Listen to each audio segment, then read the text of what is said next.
मैं जरा बहुत बूढ़ों की मिसाल नहीं देना चाहता इस मौके पे, क्योंकि जो हमारे समाज के बूढ़े लोग हैं, अल्लाह इनका साया उनके जवानों पे सलामत रखे, बड़े कीमती लोग हैं, इनको इनको यूजलेस मत समझो। जिस घर में कोई बूढ़ा अल्लाह की इबादत करता है, रहमत के फरिश्ते उसे अपनी हिफाजत में ले लेते हैं। मैं बूढ़ों की मिसाल नहीं दूंगा, क्योंकि हमारे समाज में बूढ़े हजरात जो +70 हैं, बल्कि 80 अगर है तो और ज्यादा, एक वक्त की नमाज नहीं छोड़ते वो लोग, क्योंकि पांव कब्र में, अगला स्टेशन वही है, तो सोचते हैं अब नहीं सुधरेंगे तो कब सुधरेंगे। मस्जिद अजान देने के लिए जैसे लगता है सिर्फ इन्हीं को चुना जाता है। हमारे यहाँ यूपी वगैरह में तो अल्लाह अकबर, इतने बूढ़े लोगों को चुना जाता है अजान देने के लिए। एक मस्जिद में सफर कर रहा था, एक मस्जिद में पहुंचा, सुबह सुबह फजर का वक्त था। मैंने कहा सुन्नी मस्जिद है, आला हजरत के गुंबद का नक्श भी बना है। अंदर गया, देखा हौज के पास एक चचा अजान दे रहे थे। चचा क्या, वो दादा लग रहे थे। मैं डर गया, मैंने कहा शुरू तो कर दिया है, पूरी कर पाएंगे कि नहीं। ये तो हमारे समाज का हाल है। अल्लाह के रसूल अलैहि सलाम ने फरमाया था कि अजान देना कितना बड़ा सवाब का काम है। अगर मेरी उम्मत जान जाए तो अजान देने के लिए अपनी मयानों से तलवार निकाल लेंगे, एक दूसरे पे सबकत करेंगे अजान देने पर कि मैं दूंगा, एक दूसरे का जरूरत पड़े तो कत्ल तक कर देंगे अजान देने के लिए।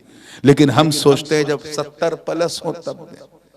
इसलिए मैं किसी बूढ़े की मिसाल नहीं दूंगा, मरता क्या ना करता वो तो करता ही है नेक। मैं नौजवानों के सामने एक नौजवान की मिसाल देता हूं। 21-22 साल का कड़ियल जवान, अपनी कौम का जमात का सिपह सालार है, निकल पड़ा सफर पे। पोटली में जितना खाने पीने का सामान था सब ड्यूरिंग द ट्रैवलिंग खत्म हो गया। सफर खत्म नहीं हुआ, वो चलता रहा चलता रहा। फिर भूख लगी, खोला तो कुछ नहीं, बयाबान का इलाका है, रेगिस्तान है, सिर्फ एक नदी है। अब पानी पी पी के भूख तो नहीं मिटाई जा सकती, क्या करे। चलता रहा मीलों, चलते चलते जब आंखों के सामने उस नौजवान के अंधेरा आया, लड़खड़ाने लगा, तो उसी अंधेरे में देखा कि खजूर के बाग से गुजर रहा। नजर खजूरों पे पड़ी नौजवान की, अल्लाह का शुक्र अदा किया। जैसे ही खजूर की तरफ लपका, फौरन दिल ने कहा रुक, किस हक से खाने जा रहा है, क्या ये तेरा माल है? और तू क्या समझता कोई देख नहीं रहा है? अल्लाह देख रहा है, अल्लाह देख रहा है। नौजवान के तकवे को सलाम, उसने अपने हाथ को खींच लिया और चलता रहा, चलता रहा। चलते चलते चलते चलते नौबत यहां तक हो गई कि शरीयत की तरफ से उसे इजाजत मिल गई कि जान बचाना मुश्किल है, तो जान बचाने के लिए अब कोई हराम चीज भी मिल जाए तो तू इतना खा सकता है जितने से जान बच जाए। ये नहीं कि पेट भर ले। प्यास लगी है, पानी नहीं मिल रहा है तो, और शराब की बोतल है तो जान बचाने के लिए 2 ढक्कन पी ले ताकि जान बच जाए। ये नहीं कि पूरी बोतल चढ़ा ले।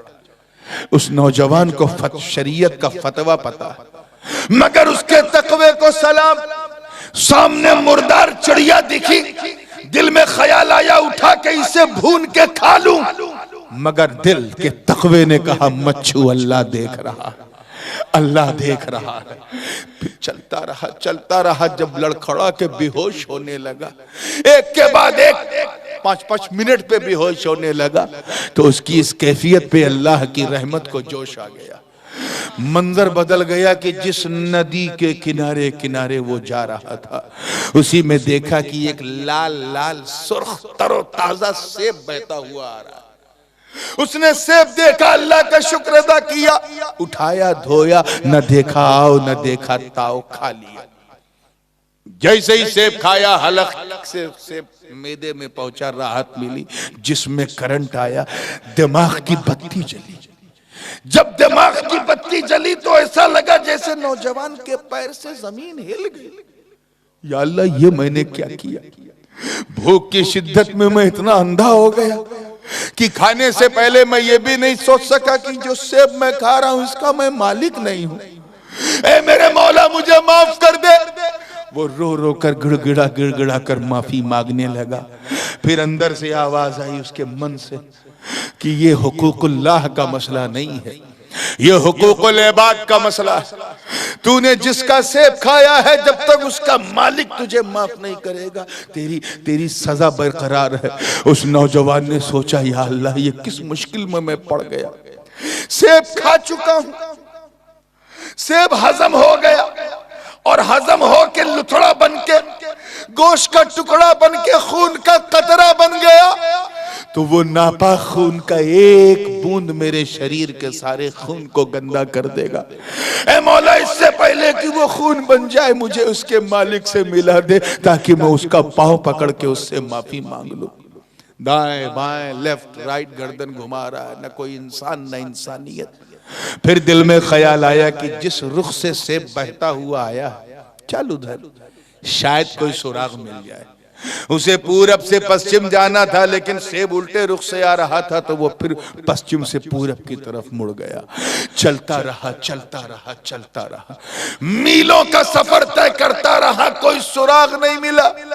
भूख की शिद्दत उसे तड़पा रही है, कोई सुराग नहीं मिला। चलते चलते चलते चलते उसे दिखा कि एक झाड़ सेब का, उसकी एक डाल जो है वो ऐसा लटकी है कि दरिया की सतह आपको टच कर रही है।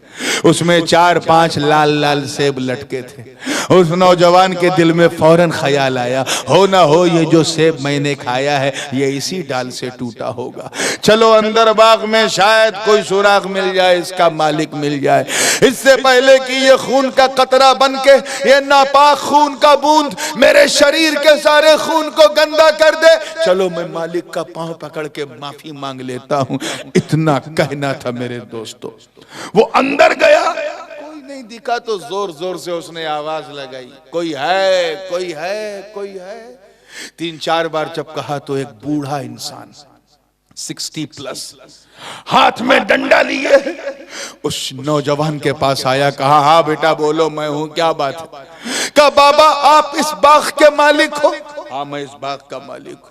कहा, बाबा मुझे माफ कर दो, मैंने अपनी जान पे जुल्म कर लिया, जीवन में कभी हराम नहीं खाया था, आज खा लिया, मैंने आपके बाग का सेब खा लिया।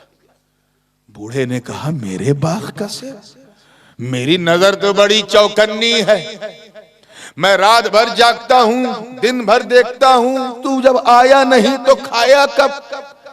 तब उस नौजवान ने पूरा किस्सा सुनाया कि मैं भूख से परेशान था, जा बल्लभ थी, बहता हुआ सेब दिखा, खा लिया, फिर होश आया तो सोचा ये मैंने क्या गजब किया, खून का कतरा बन के मेरे शरीर को गंदा कर दे, चलो मालिक को ढूंढे। तो फिर ये जिस राह से सेब आया, मैं चलते चलते चलते चलते मैंने ये डाल देखी, झाड़ देखा, आपको देखा, मैं समझ गया ये जो सेब मैंने खाया है ये आप ही का है, बस इससे पहले कि ये खून का कतरा बन जाए, अरे बाबा मुझे माफ कर दो। इतना कहना था मेरे दोस्त फौजबल वालों। उस नौजवान का माथा ठनका, उस बूढ़े का माथा ठनका।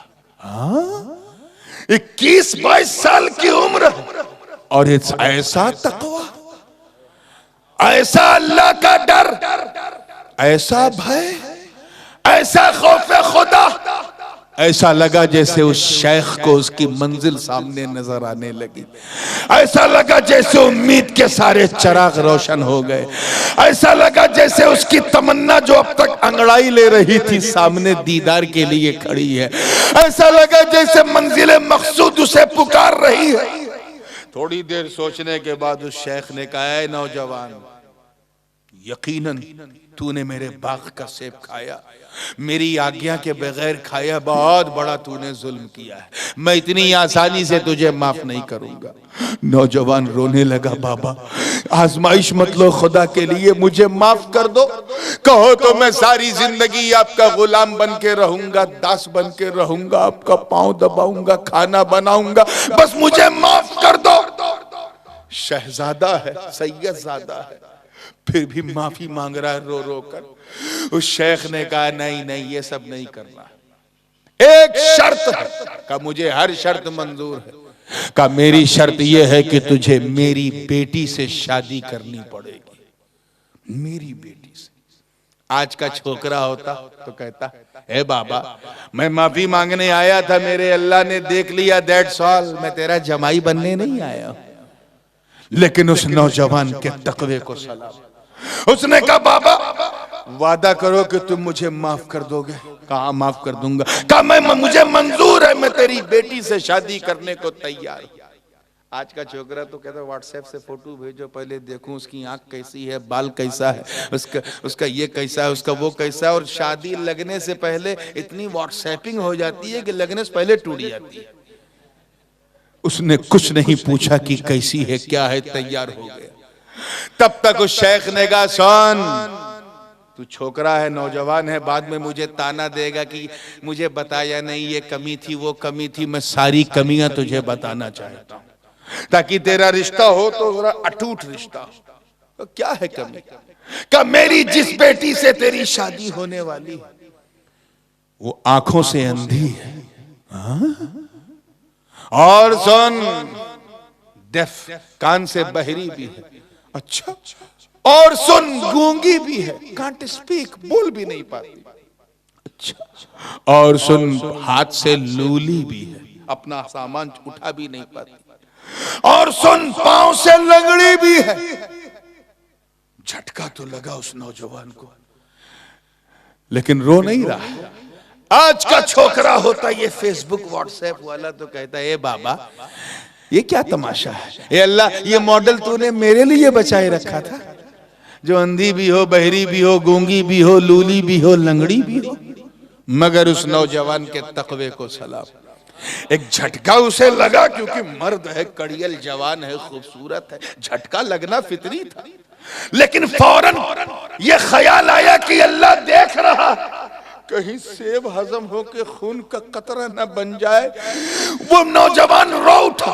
उसने कहा बाबा गवाह हो जाओ जमीन और आसमान, मुझे तेरी ये शर्त मंजूर है, मगर वादा करो मुझे अभी माफ कर दो, मैं तेरी लंगड़ी, लूली, अंधी, बहरी, गूंगी छोकरी से शादी करने को तैयार हूं। निकाह हो गया। निकाह बिल्कुल वैसे ही जैसे इस्लामी निकाह होता है। वो गैर इस्लामी निकाह नहीं कि आज जूता छुपाई तो कल मुंह दिखाई तो कल रस्म कराई तो हल्दी लगाई तो मेहंदी लगाई, ये सब शैतानी रस्में हैं। इस्लामी तौर पे निकाह हुआ, दो गवाह हैं, एक महर मुकर्रर कर दी गई, शादी हो गई। नौजवान शबे ज़िफाफ, सुहाग की रात है, अपनी दुल्हन से मिलने जा रहा है। वो जो अंधी भी है, बहरी भी है, गूंगी भी है, लूली भी है, लंगड़ी भी है, और उसकी दुल्हन कमरे में सजी